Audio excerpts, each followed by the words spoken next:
this video, we're going to discuss absolute reference. So I have a formula here, and it's adding up these cells right here.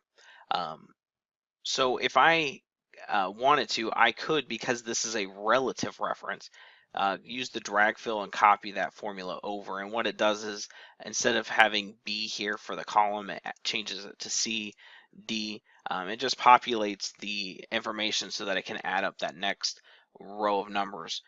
I'm sorry, column of numbers. And so, but let's say I didn't want that formula to change. If I wanted to copy it somewhere else, I always wanted that to say the same, or just a part of it to stay the same. So let's go ahead and click on this sheet right here, and let's look at this. So I have a formula here.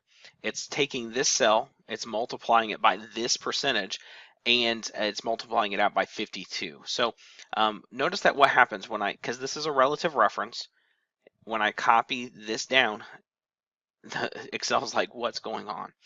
And it's because in this cell it says C4, which is this, and then B7, which is this, but when I click this cell, it changes to C5. Well, there's nothing in C5. B8, it's fine. And then on this one, same deal. C6 has a bunch of text, so I'm trying to multiply text by a cell with a percentage in it.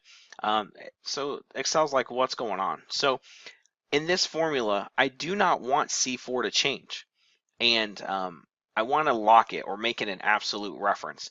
And in order to do that, it's very simple. I'm going to go ahead and up here in the formula bar, I'm going to go ahead and type a $ in front of both the column and the row. So I have a $ in front of the C and before the 4. I'm going to go ahead and click enter. Now look what happens when I drag this down. It doesn't go crazy anymore. And the reason being is C4 is now locked. It doesn't matter which cell I click in, it's always going to be C4. Now that's an absolute reference, and in order to do that, all you need to do is key in a $ in front of the column and the row.